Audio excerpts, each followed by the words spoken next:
जय श्री कृष्ण मित्रों, स्वागत है आपका श्रीजी सत्संग में। आज हम सुनेंगे षटतिला एकादशी की कथा। तो आइए सुनते हैं षटतिला एकादशी की कथा। युधिष्ठिर ने श्री कृष्ण से पूछा कि भगवान, माघ मास के कृष्ण पक्ष में कौन सी एकादशी होती है, उनके लिए कैसी विधि है, उसका नाम क्या है तथा उनसे क्या फल प्राप्त होता है। कृपा करके यह सब आप मुझे बताइए। भगवान श्री कृष्ण बोले कि हे नृप श्रेष्ठ, माघ मास के कृष्ण पक्ष की एकादशी का नाम षटतिला है, जो सब पापों को नाश करने वाली है। मुनि श्रेष्ठ पुलत्स ने उसकी जो पाप हारिणी कथा दालभ्य से सुनी है, वह आप मेरे से सुनिए। दालभ्य ने पूछा कि हे ब्राह्मण, मृत्युलोक में आए हुए प्राणी प्रायः पाप कर्म करते रहते हैं, उन्हें नरक में न जाना पड़े, उसके लिए कौन सा उपाय है, यह सब बताने की आप मुझे कृपा करें। पुलत्स जी बोले कि हे महाभाग, माघ मास आने पर मनुष्य को चाहिए कि वह नहा धोकर पवित्र हो, इंद्रिय संयम रखते हुए काम, क्रोध, अहंकार, लोभ और चुगली आदि बुराइयों का त्याग करे। देवाधिदेव भगवान का स्मरण करके जल से पैर धोकर भूमि पर पड़े हुए गोबर का संग्रह करे। इसमें तिल और कपास मिलाकर 108 पिंडियां बनाए। फिर माघ में जब आद्रा का मूल नक्षत्र आए, तब कृष्ण पक्ष की एकादशी करने के लिए नियम ग्रहण करे। भली भांति स्नान करके पवित्र हो, शुद्ध भाव से देवाधिदेव श्री विष्णु की पूजा करे। कोई भूल हो जाने पर श्री कृष्ण का नाम उच्चारण करे। रात को जागरण और होम करे। चंदन, अगरज, कपूर, नैवेद्य आदि सामग्री से शंख, चक्र, गदा और पद्म धारण करने वाले देव देवेश्वर श्री हरि की पूजा करे। तत्पश्चात भगवान का स्मरण करके बारंबार श्री कृष्ण का नाम उच्चारण करते हुए कुम्हे, नारियल अथवा बिजोरा के फल से भगवान को विधि पूर्वक पूजन और अर्घ्य अर्पण करे। अन्य सब सामग्रियों के अभाव में 100 सोपारियों के द्वारा भी पूजन और अर्घ्य दान किया जा सकता है। अर्घ्य का मंत्र इस प्रकार है: कृष्ण कृष्ण कृपाल स्तव्यं गतीनां गतिर्भवः, संसाराण्यां मग्नानां प्रसीद पुरुषोत्तम। नमस्ते पुंडरीकाक्ष, नमस्ते विश्वभावन, सुब्रह्मण्य नमस्तेस्तु महापुरुष पूर्वज। गृहाणार्घ्यं मया दत्तं लक्ष्म्या सह जगत्पतये।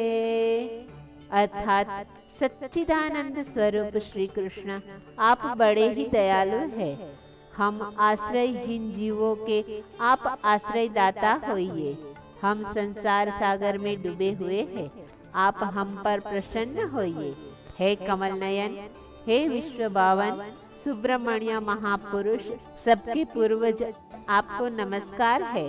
जगतपते, मेरा दिया हुआ अर्घ्य आप लक्ष्मी जी के साथ स्वीकार करें।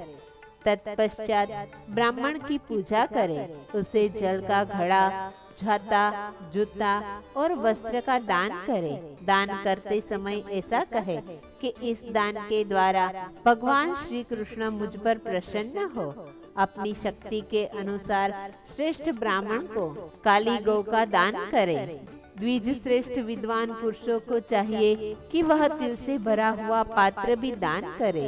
उन तिलों के बारे में यह कहा जाता है कि उसको बोने से उसमें जितनी शाखाएं पैदा होती है, उतने 1000 वर्षों तक वह स्वर्ग लोक में प्रतिष्ठित होता है।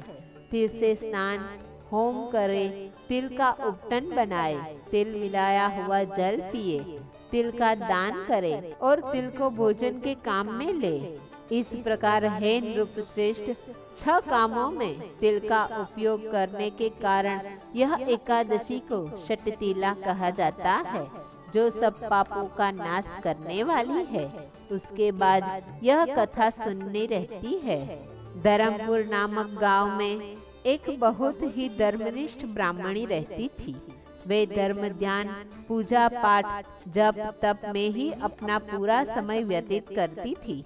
एक बार भगवान विष्णु को उनकी परीक्षा लेने का मन किया।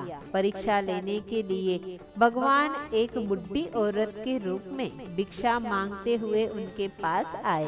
क्योंकि वह तो बहुत ही धर्मनिष्ठ थी, पर आज उसने बुढ़ी भिखारन औरत को भिक्षा नहीं दी। उसके अलावा उस पर गुस्सा किया और भिक्षा पात्र में मट्टी के कंकर रख दिए। भगवान वहां से अदृश्य हो गए। थोड़े समय के बाद ब्राह्मणी की मृत्यु हो गई और उनके पुण्यों के प्रभाव से वह स्वर्गलोक में गई। परंतु भोजन के समय उसकी थाली में सिर्फ मिट्टी के कंकर ही मिलते थे। इस बात से परेशान होकर ब्राह्मणी भगवान के पास फरियाद करने के लिए गई। तभी भगवान ने उसे भिखारिन बुढ़ी औरत की बात याद दिलाई।